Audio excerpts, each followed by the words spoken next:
Good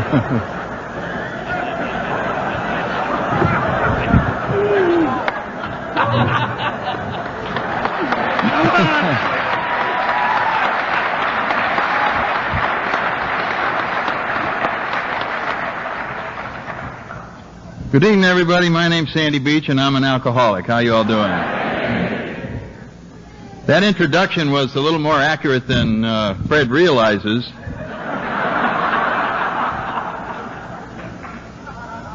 Before I came to AA, it was a woman.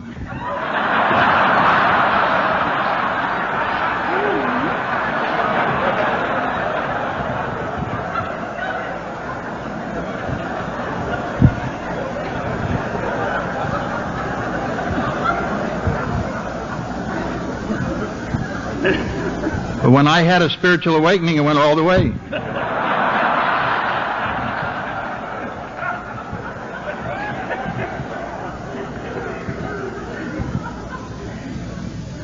I had 13 promises. I was amazed before I was halfway through.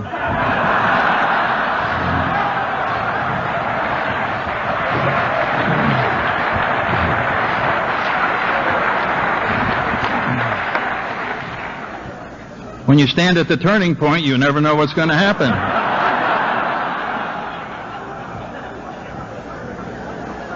Drum roll.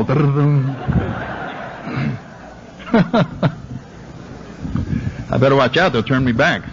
Okay. Anyway, I am thrilled to be here tonight, and I can tell from the atmosphere in this room, this has been a monumental convention that you've been having, and I regret deeply that just getting here to participate in the last tail end of this, I can sense how great it was, and I wish I could have gotten off work sooner, but it's a thrill to be here tonight. I've seen already, just walking down the aisle to get in here, a bunch of friends that I haven't seen in a long time, and this has been incredibly rewarding already.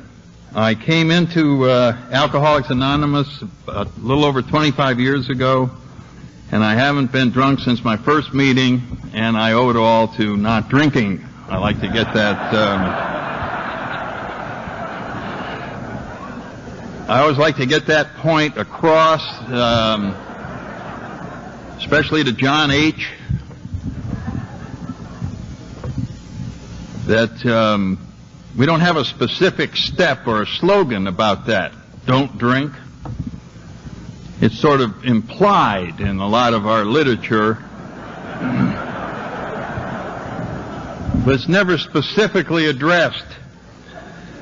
And if you're a conniving, rationalizing alcoholic, you can claim no one ever told you directly that... And so I'd like to make that point, if any of you are new and you haven't heard this directly, if you have been having problems and you notice you're getting drunk a lot, check your drinking. Check your drinking. I think that you will find a direct correlation between that and getting drunk. But that isn't, not drinking is kind of like not breathing. I mean, it's absolutely essential to staying alive for us alcoholics, but if all there was to sobriety was not drinking, I probably would have quit a long time ago. So I think that the miracle of Alcoholics Anonymous, at least in this drunk's life, has been not just not drinking, but getting happy with not drinking. And to me, that's the miracle. You know, I could hold my teeth and clench my teeth and walk around, and people would say to me, "What are you doing?" And I'd say, "I'm not drinking." And they'd say, "It shows." And you could see the blood vessels on my neck getting ready to pop, and you could see the tension and the resentment and the anxiety. And there I was, not drinking, and you couldn't not drink and do anything else at the same time. It took total focus to not drink. And that type of sobriety is just not going to last. And I really believe the person who told me early on, if you're in AA and you're not happy, you're doing it wrong. You're just flat doing it wrong. There is a joy of living that is one of our promises. I mean, this is a guarantee if we follow this path. And that is why it is possible to accumulate day at a time the amounts of sobriety that we have, 46 years. That's so wonderful to see here. It's because there's been a fundamental change deep down inside of each one of us that enables us to look out at the world through new eyes and see a happy, joyful place to live. And as long as we maintain this contact with the program in our higher power, that's how the world looks. In spite of the fact that it's going up and down and you're losing money, we're gaining money, where the relationship ends, it starts, you're this and that, and all the ups and downs of life go rolling by, and there is a fundamental perspective from inside of this sober place that all is well, and all is going to continue to be well.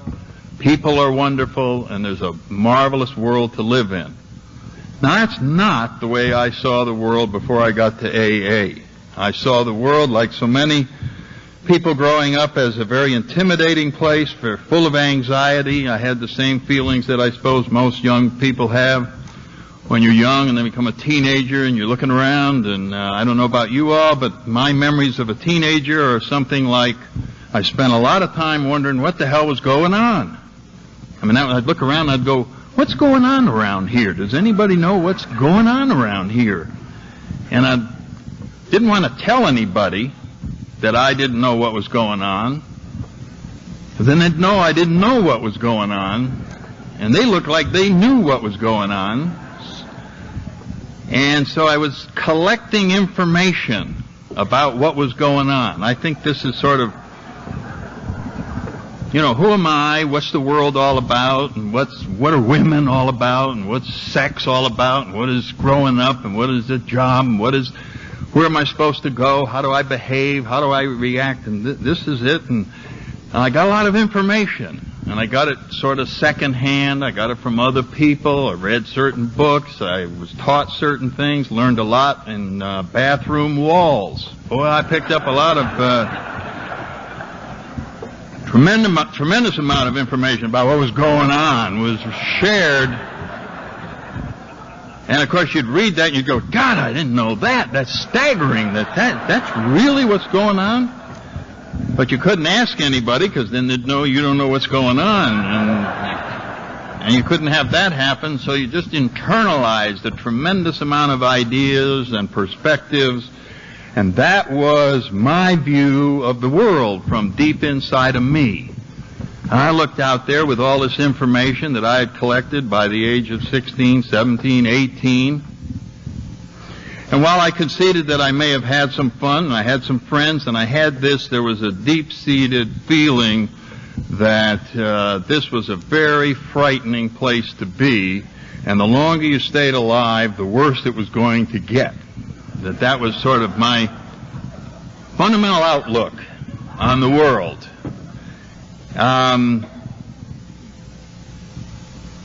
Other people seem to have a much happier outlook, and I remember we do this a lot, comparing our insides to the outsides of other people.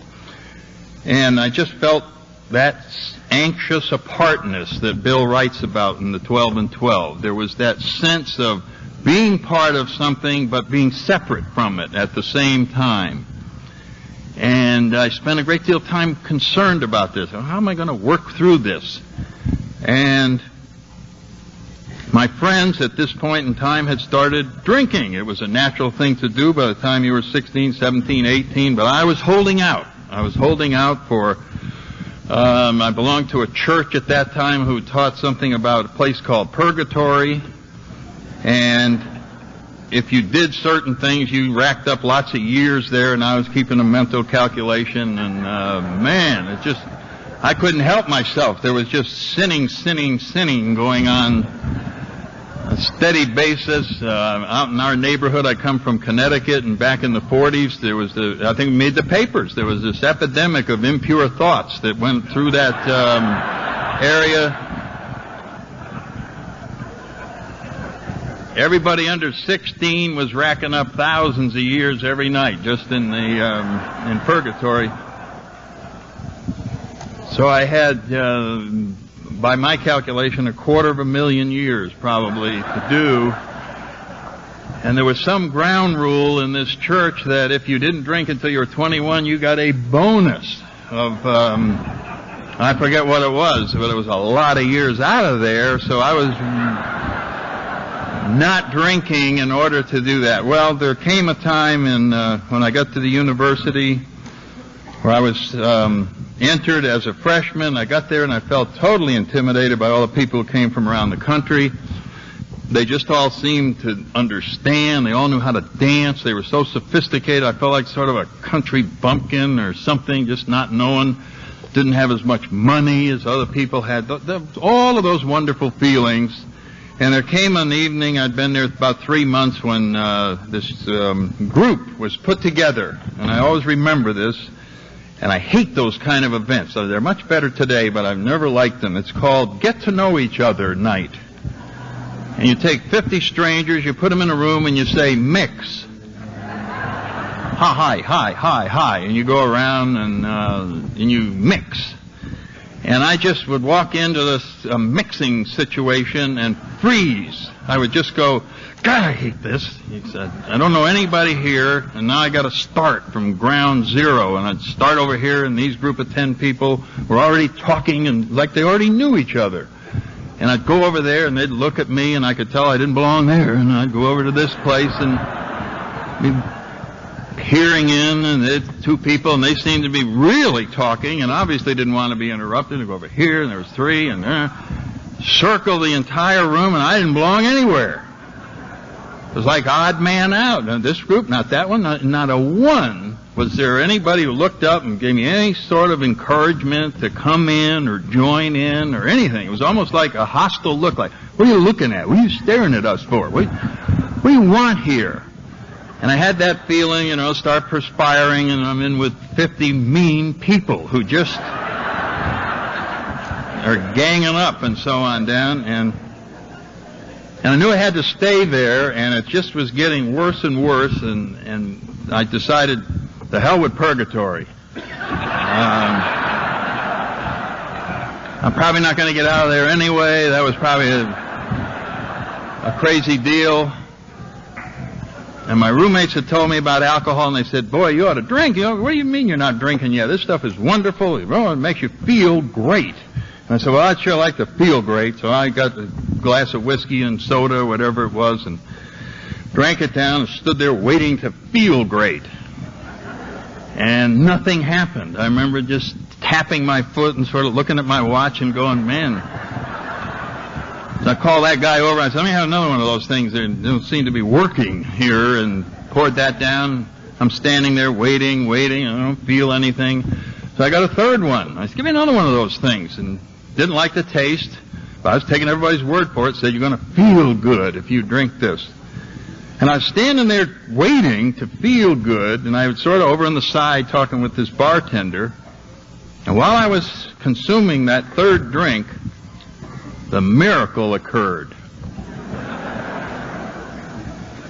The 50 mean guys who had been in the room earlier left. And they were replaced by 50 of the nicest guys I have ever seen.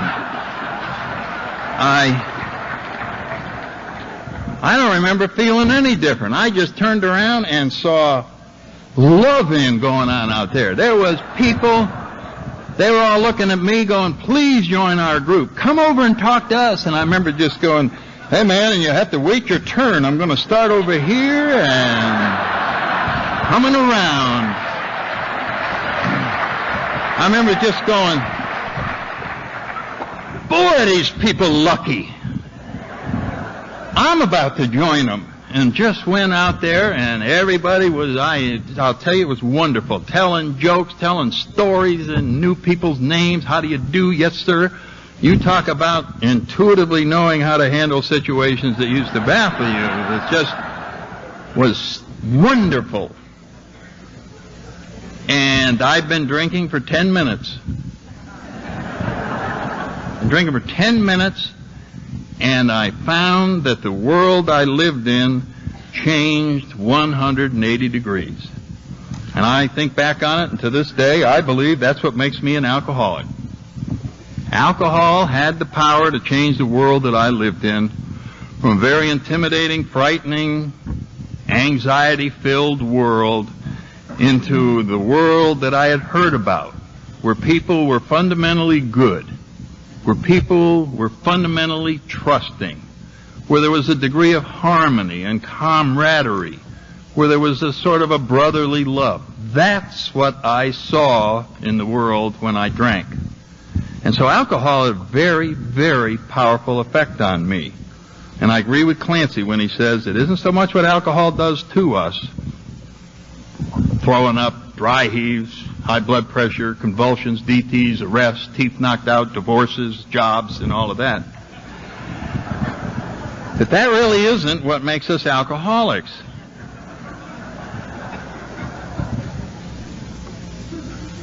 It's what alcohol does for me. That's the thing that has to be understood in order to get inside of us alcoholics, that explains why we are willing to have our teeth knocked out and puke every morning and go to jail and suffer all this. Because to the non-alcoholic whose entire world is not changed by alcohol, it appears absolute insanity that we go day after day puking our way through life, just insanity, unless they knew what was going on inside. So as I look back on it, I really believe that in a strange way, my real problem wasn't alcohol. My real problem was sobriety. Every time I was sober, I could not stand it. I wanted some way to get unsober. And the way I got unsober was through drinking. It was an answer to a fundamental problem that existed there before I took my first drink. I just couldn't deal with the world as it was. I had filled my head with ideas that were availing me nothing. I had no real relationship with a higher power. I was faced with the standard problem that human beings are faced with, namely growing up. And it overpowered me. I was somehow not dealing with this. I had a very poor perspective on it, and alcohol came along and gave me an instant answer to becoming a grown-up. I was able to move from way back here all the way up here without going through the pain of growing up.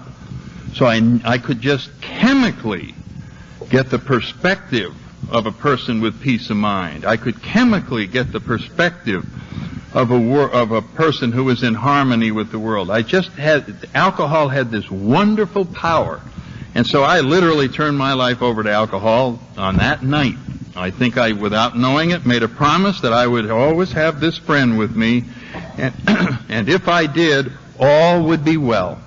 I think I knew that after drinking for 10 minutes, that as long as I had alcohol with me or nearby, all would be well. That I had nothing to fear about the future, about today. You talk about a powerful influence on a human being. That's what 15 minutes of drinking did. Now, as my life went on, I had all these various problems with alcohol, throwing up, getting in fights, almost didn't graduate from school, somehow made it, came out, it was back in the Korean thing, everybody had to join the military, a bunch of guys were drinking beer, they all said, let's go join the Marine Corps, and I said, okay, went down. Wow, was that a surprise? Boy, I showed up down at Quantico with my golf clubs, seersucker jacket, white bucks. Hi! Man. You wouldn't believe where they told me to put those golf clubs.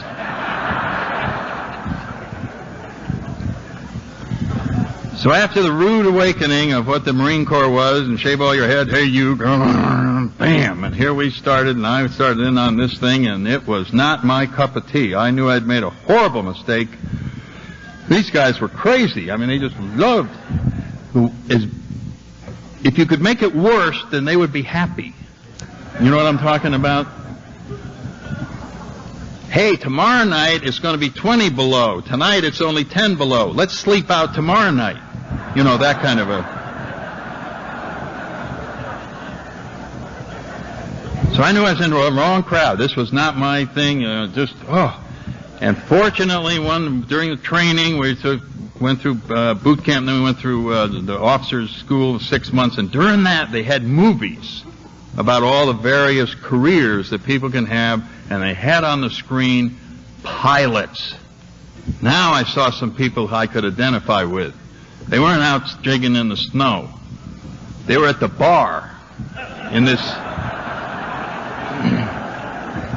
this movie, and they were talking like this with their hands, and they were flying and having a drink and flying.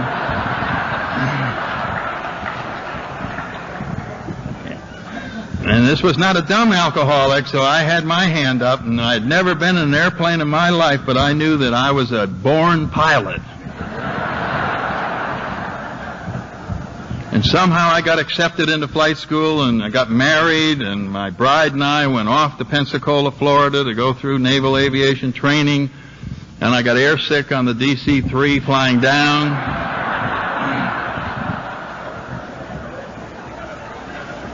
And I got airsick for about the first 6 flights in the old SNJ out of Corey Field in Pensacola.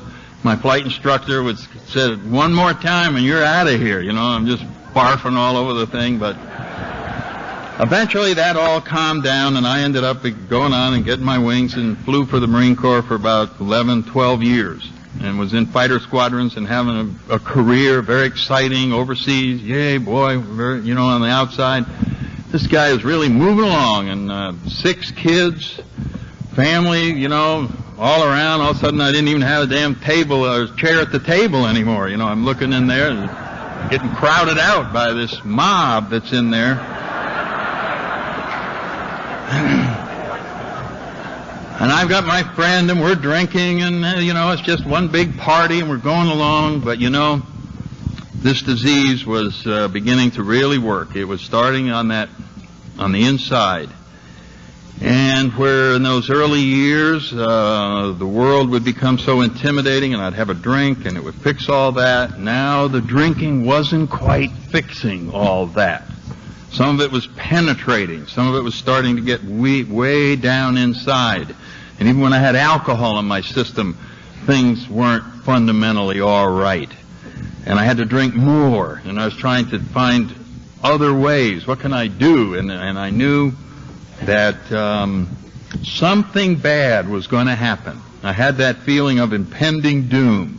You're moving along in a career and so on down, but on the inside there's a day of reckoning coming. You don't know what it is, but you can feel it. It's just building in there. And there came a time when I started getting in airplanes. Always up till then, when I'd get in an airplane, I could leave all my troubles on the ground, turn on that afterburner, bam, you'd be up there and just totally living in the now.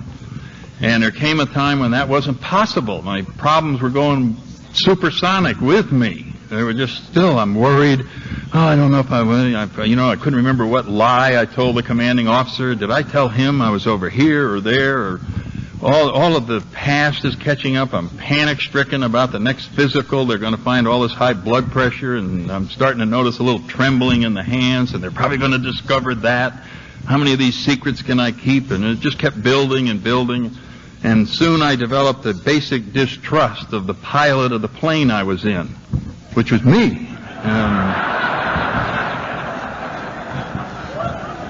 There was that knowledge that this guy is an accident waiting to happen. I mean, he's starting to lose it. He's 10 seconds behind the plane instead of being up with it, and that's very dangerous to be in that shape. And there came times when I started having heart palpitations, loss of vision. I'd be getting dizzy and perspiring, and it was withdrawals from alcohol. I've run into other pilots since then who were fighter pilots, the Air Force and so on down, and they had the answer to this. I'm a stupid pilot. They were taking booze up with them. And that was calming down all this withdrawal stuff that I was having, but I was kind of stupid and didn't realize that. And I was up there letting this alcohol wear off, and it was really a dangerous situation. And Eventually, it got so bad that I almost ejected one time because I thought I was going to pass out. And went and saw a flight surgeon, and that was about the end of it. When they heard my story about flying around with one hand on the ejection seat on the theory that when I pass out, I'll fall forward and fire the seat.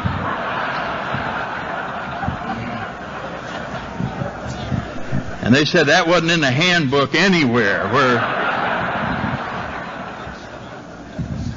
But when you think about it, us alcoholics are breaking new ground all the time. Those test pilots that Chance bought never dreamed that a guy would be faced with alcoholic withdrawals while flying the Crusader, and therefore they didn't have a procedure where you would, when you passed out, you would eject yourself. So I thought I was coming up with something creative, so the next guy who came along would have an answer. Anyway, that was the end of that. They decided I couldn't fly anymore. The diagnosis down in Pensacola, after watching me for 2 weeks, they said, well, he's got trembling hands, high blood pressure, he's perspiring, his eyes are all bloodshot, he reeks of alcohol. And there was no alcoholism in the Navy at that time, and so my diagnosis by the psychiatrist was a childhood fear of flying. And so, bam.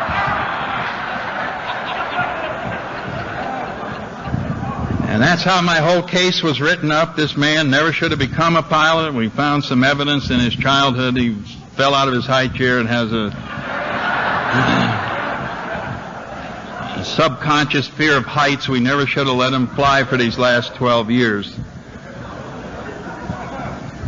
And so now they had to find something for a washed-up, shaking, over-the-hill pilot to do, and I'll be damned if I didn't get orders to become an air traffic controller. And so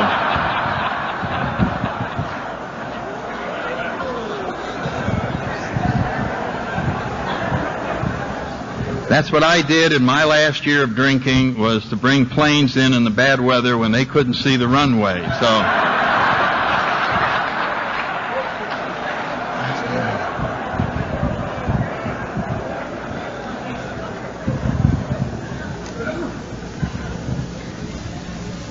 and this is how you bring planes in when you're seeing 2 planes and 2 runways. Just like one white line, it just comes right in. Anyway, there was nothing bad happened. I was really grateful. No accidents or anything like that. I ended up being the officer in charge, so everybody else did the controlling. And my last overseas tour, my big job was trying to find our unit. You know.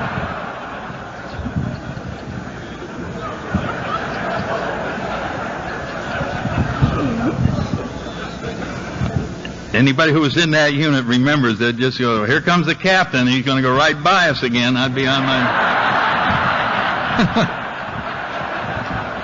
looking around.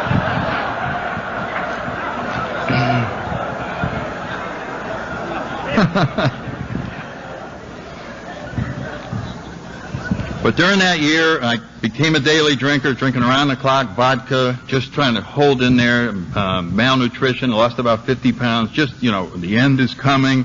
And it came in 1964 back at a career school in Quantico. I had a seizure, one of those things where you bite your tongue and all that right in class, and that sent me up to Bethesda Naval Hospital.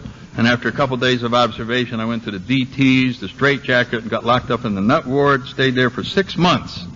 Just locked in there while they figured out what's wrong. It's a mystery. What is wrong with this guy? He had DTs, convulsions, and all of those things. And I went to psychiatrists. We had psychiatrists in there all the time, and all these other nuts that were in there. And just all kinds of depressants, manic depressive, suicide, neurotic, and you name it, psychotic, just a whole bunch. And I'll tell you something about all those people that were locked up in there. There was 4 drunks, and the rest of them were all,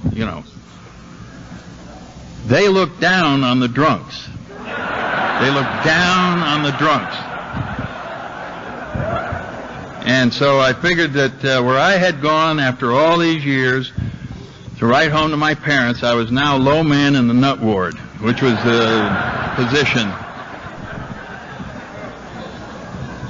And it was awful. I laugh about it now, but it was a nightmare. It was just a sheer nightmare to be in there and try and explain this to your friends, what's happening, what's wrong. I don't know. I'm in here. And somehow in the midst of all of this, Alcoholics Anonymous got a hold of the head psychiatrist, Bethesda Naval Hospital in late 1964 and said, we'd like to get AA in there. You've got some alcoholics. And he said, okay. And a corpsman came into the nut ward and said, all drunks fall in. Right face. And he marched us to an AA meeting.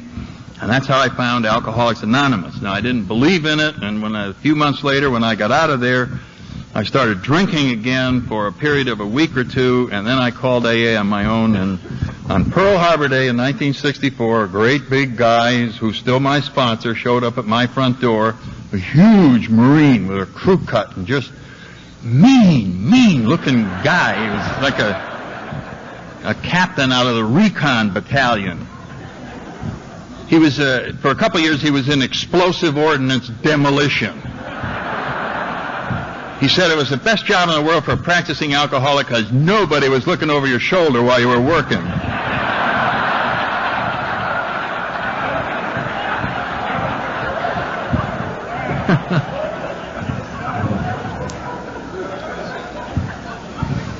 And he came into my house and he just said, hi, my name is Bill, this is 12-Step Call. I talk, you listen. That was a very fundamental, basic relationship right there. It was like I was Fido and he was the master. You know what I mean? Like, get in the car, sit there. Okay, don't talk. Go to the meeting, you sit in the front row. If I want an opinion out of you, I'll give you one. Just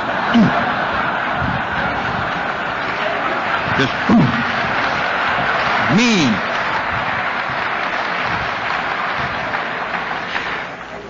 He's just a mean guy, just mean. But he scared the hell out of me. I didn't dare drink around him, I'll tell you that. And he was always there, so I never could drink.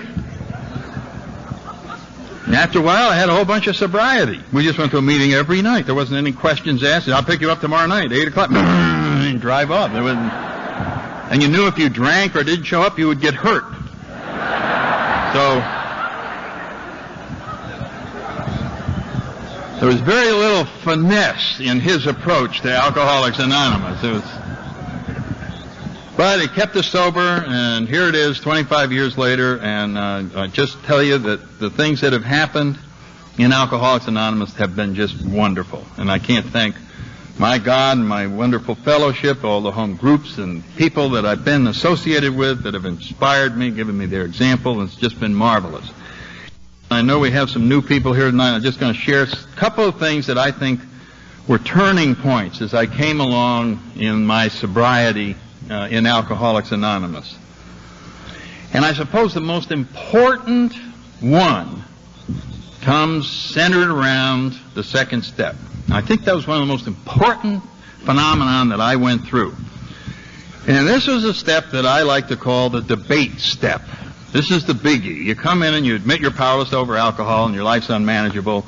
And you go, oh yes, my life's unmanageable, I'm powerless over alcohol. And then you come to the second step and say something about this higher power, this God, came to believe that a power greater than ourselves. I don't want to believe in a higher power. I may be powerless over alcohol, I don't want anything to do with God, I don't want anything to do with that. And we start the wonderful debate that goes on in the chapter of the agnostic and in the second step that's written in the 12 and 12. And this debate is raging on, and it's a conflict between my old ideas that I brought in here, and if you're new, you've got a whole bunch of old ideas about God, and you come in here, and now somebody's telling you that it would be a good idea to come to believe in God, and now you've got a debate going on in your head. You're going, damn, I don't think I can do that. No, that's not going to fit up here. I don't want to do that. That would be a mistake. I can tell you right now. I can buy all the rest of this stuff, but I can't be buying that damn God stuff. And can we go to a meeting where they're not talking about God? I don't want to hear about the God part of AA. I like to leave the God part out. I heard it said best one time in a meeting. Somebody just raised their hand in frustration and said, enough about God, what about me? And it was just that.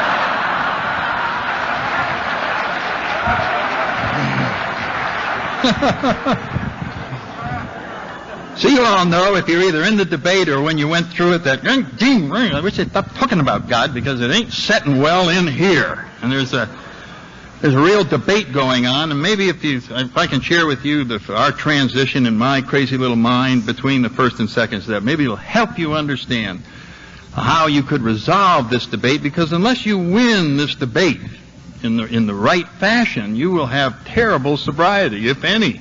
This is a very crucial step. I mean, this debate that's going to go on in our heads.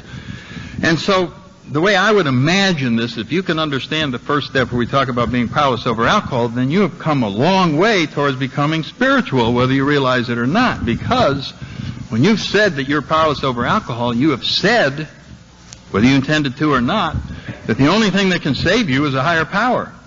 Because powerless doesn't mean ignorance. You can't learn your way out of powerless. You can't do anything out of powerless. You are powerless. Left to your own devices, you are going to go back to drinking. On your own, you're not going to make it. Unless there is a higher power, there's no antidote to powerlessness. So the first step sets you up. And so you say, well, okay, maybe that might be true, but I can't believe in this, and so on down. And so I'll tell you my own thoughts about the AA higher power, the AA God. And you're going to come in here and you're going to find out that AA doesn't try to prove to you the existence of God at all. Rather, we try to absolutely convince you of the need for one. There's a great deal of difference between, that's what a spiritual program is compared to a religious program. We're not claiming the existence of anything. We're claiming the absolute need for a higher power by explaining to you what powerlessness really is. So let me take you on a journey of powerlessness, and let me help you take the second step if you're sitting out here tonight. I want you to imagine that you're my pigeon, and I'm going to give you an indoctrination to our first step. So I'm going to take you up with me in my little jet airplane. I'm going to take you up to 50,000 feet so that you can get a wonderful perspective of the world, and I'm going to just give you a little demonstration about powerlessness. So we're up at 50,000. I'm talking to you on the intercom, and I'm saying, you okay back there? Oh, yeah, I'm okay back there. I said, well, don't get worried. I'm just going to open the cockpit now so you can sense the pressurization change. I want you to experience all of the things. And you go, okay. So we open that up. And then without any warning whatsoever, I roll the plane upside down, push some negative G's, and you go out.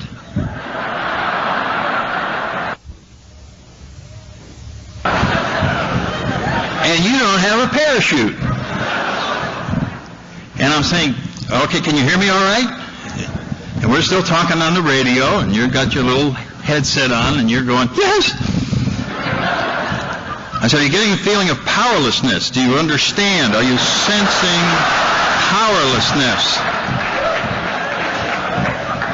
And you're going, yeah, you're up there, but it takes a long time to fall from 50,000 feet. It takes minutes to fall from 50,000 feet. You assume that I'm going to fly the plane back and get you or something, and you're just falling. And if you're a real cool guy, you're going, well, I'm like a skydiver. I'll hold my hands out. That's great at 30,000 feet, and that's really funny at 20,000 feet, and that's really funny at 10,000 feet. But around 8,000 feet, you start seeing the parking lot down there.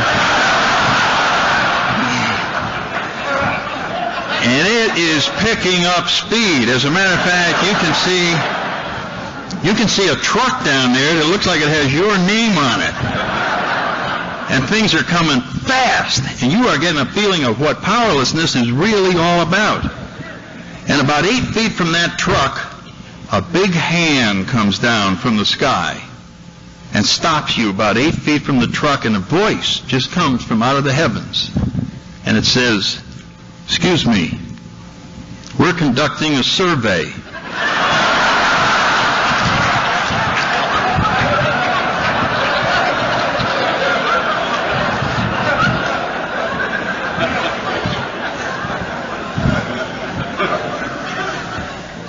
Do you believe in God?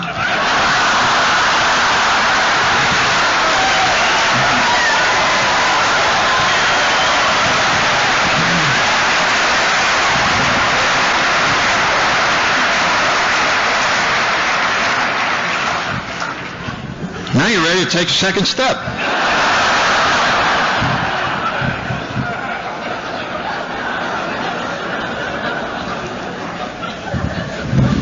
You don't have any more idea about God than you did up at 50,000 feet. But you've decided something. You've decided you've got nothing to lose by reconsidering your position on the issue. Nobody's going to say you're looking bad, chickening out, backing away from your convictions. Your ego isn't even on the line. You're going to hit the truck. The hell you got to lose? So no, I don't believe in God, but I'm willing to change my mind. That's it. That's how it works. That's how the debate works. Bill talks about it. It's just incredibly funny. After we end up changing our mind, we look back, sobriety is just filled with these funny things. If you go back and look at the AA literature, look how many times Bill uses the word stupid in the literature. We were especially stupid about this, and we were especially stupid about that. And that's what it was. We had these old ideas, and they were stupid. But they were ours. And we just didn't want to let them go, even though they were stupid. And so we hold on to this position. I don't want a higher power. No, there can't be one. But then when we understand powerlessness and we understand the absolute necessity to reconsider this position, we're up against the second step that we came to believe. And Bill has that wonderful chapter to the agnostic. And if you haven't read that chapter, it's in the big book. I remember I tell you this story about the chapter of the agnostic. My sponsor gave me a big book, and he said, read this book, everything you need to know, first 164 pages. God damn it, I'm going to give you a quiz, test, and all that. And he knew I wasn't going to read that. I wasn't interested in any of this stuff. When I saw the steps on the wall, I looked at them. I saw they had nothing to do with me. There's nothing. I had a million problems. I needed a $2,000 loan. That's what I needed. And that was not in the steps anywhere, so I didn't need to be messing with them. I had first things first. But on the other hand, I knew it might hurt me if I didn't read the big book, and so I got the book home and I took it and I took all the pages and crumpled them all up like this. Got a magic marker, went and put wow next to this thing, and got that book all messed up. Got a coffee cup, got some stains, put them on the cigarette, gonna let it burn out on a couple pages. When you look at that book, you say, boy, this guy's really into it. Put it on the shelf, and then if he came by, I could show him the book. Well, when I was flipping through it, I saw the chapter of the agnostic. I didn't read it, I just saw it. But I didn't have to read it, I knew what was in there. Because some of us know without exploring what's in there. We just know. We're smarter than others. And I knew that this was the chapter that the agnostics used to stay sober, and that the rest of the people used the rest of the big book. And all this God stuff and the steps and all that. So I knew eventually I'd be going into that chapter, and that would probably be where I would be hanging out a lot. But I hadn't read it. So if any of you are new and you've gotten the book and you flipped through and you saw that chapter, you wonder what's in it, I'm going to tell you. I can tell you in 3 words what that chapter says. Change your mind. That's what the chapter says to the agnostic.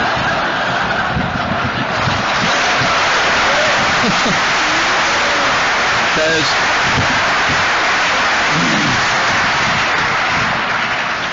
become a former agnostic. That's basically what it says. And Bill has a wonderful humor in that chapter. And it reminds me, and I've talked about this sometime back up in Washington, there was a wonderful radio program. Most of you people remember Jack Benny. He had that great humor. He was renowned as the world's greatest cheapskate, and theoretically one of the funniest programs he ever had was the evening that you heard him walking down the hallway, just a footstep, boom, boom, boom, and all of a sudden you heard a voice, and the voice said, stick 'em up. And Benny went, yeeps. And the stick-up man said, your money or your life? And then started this long period of silence. It just went on and on and on. And the studio audience started laughing, and there's just silence, just on and on. Finally, the stick-up man said, well, and Benny said, I'm thinking.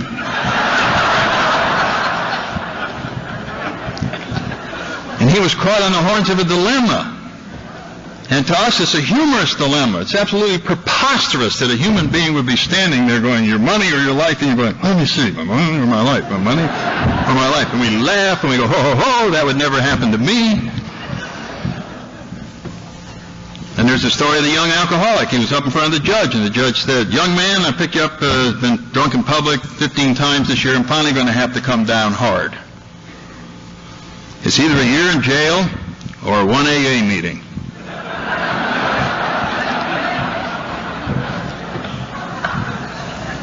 And he stood there. And he stood there. And he stood there. And the judge said, well, he said, I'm thinking. So we got to get inside this guy's head. How could he be thinking? What the hell is he thinking about? A year in jail or one AA meeting? We have to get in his head. You know what's doing in his head? He's thinking back, and he drinks in a bar, and he's there all the time. And he has a bunch of buddies who drink in bars, and they get in trouble, and they raise hell. And once in a while, guys go to jail. Once in a while, guys go to AA. And the guys that go to jail come back.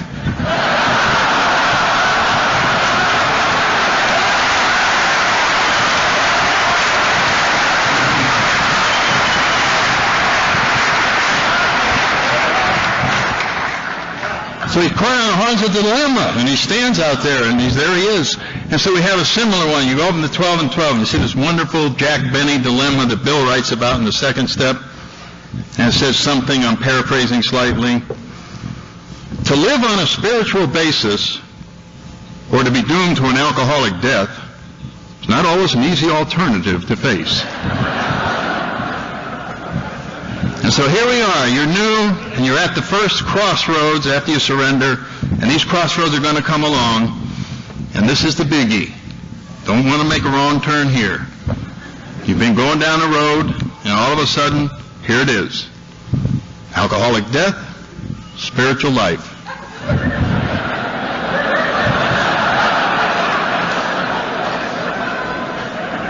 And you go, Jesus, you talk about...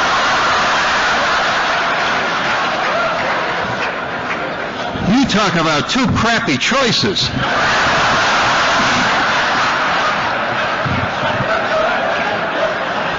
Wow. How bad is an alcoholic death?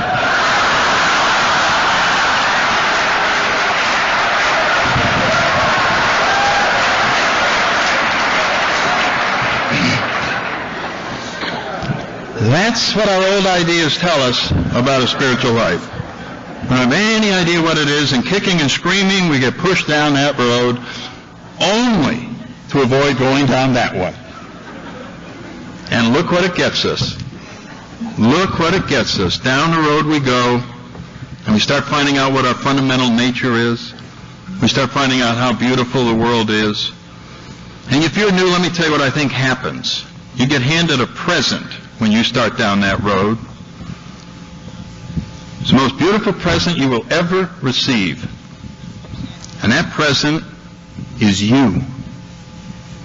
And we have some steps, and it's like the wrapping paper on the present. And each one of these steps will enable you to unwrap some of the garbage that's surrounding this present and throw it away. And as you move along through these steps, you're getting closer and closer to seeing what's in store for you. You're getting closer and closer to taking a look at the real you. And we start stripping away the old ideas, stripping away the garbage, stripping away, and it's painful, and it's hard, and it takes a lot of willingness, but the people that went there before you are telling you that it's going to be worth it. And suddenly you start seeing that part of you that you only dreamed existed. Oh, we knew it was there. It was driving us crazy. It was the part that didn't want us to be the way we were. It's the part that told us to commit suicide. It's the part that wouldn't let us sleep at night. It's the part that made us cry. It's the part that couldn't stand the way we were living. And our answer to that was to try and kill that part of ourselves. Talk about insanity. Only way I can get peace of mind is to kill my conscience. If I could only kill the good in me, I could live peacefully.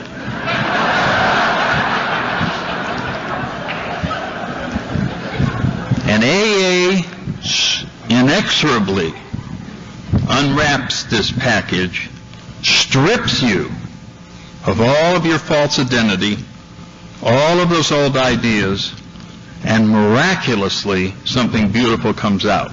And if you're new, you've already started to see this. You know, it scared the hell out of you because you didn't think you were that kind of a person.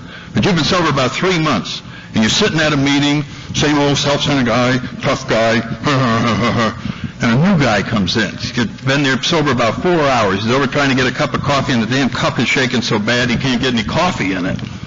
And all of a sudden, without any volition on your part, your heart leaps out. It just goes right over to that guy. And you just go, God damn, I hope he makes it.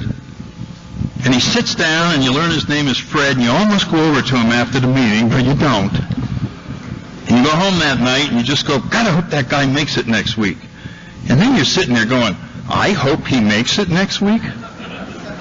This jerk hopes he makes it next week? What am I going, soft? Hell's happening to me, but you can't shake it. It's there. You are experiencing genuine concern for your fellow man. And you come back next week and you're in there. And you're disappointed and you're really hurt. You feel bad. You wish you'd gone over and said something to him. You wish you'd given him his phone number. About 10 minutes after the meeting starts, he comes in. He's late, but he's sober and he's coming in. He doesn't even go to the coffee pot because he knows he can't handle that yet. And he sits down, and you're joyful. You don't even know the guy, and you're joyful. You just go, he's there. He made it. All right, man, I'm pulling for you. Well, what is that? What is that that's cheering for that guy? What is that? That's what's going to get unwrapped. That's just the surface of the present that gets unwrapped. Because as we experience this program, we start unraveling, and we start getting inside, and we find that way down in there is the fundamental child of God, as Chuck C. called us all. And there it is. It's just, that's it. We aren't anything else. We take away all these other identities and suddenly realize this is it. This is the big ball game. This is the ultimate answer. This is how everything fits together. This is a wonderful gift that is given to each one of us, is to come into contact, direct contact with a beautiful spirituality that's lurking just below the surface in every single human being. And the longer you're around here, the more you can look at a new person and see right in there, and you start crying because you know what a beautiful person has just arrived, and they don't know it yet. And then you get to watch them unwrap that present. And if that isn't something to devote your life to, I don't know what is. Thank you very much.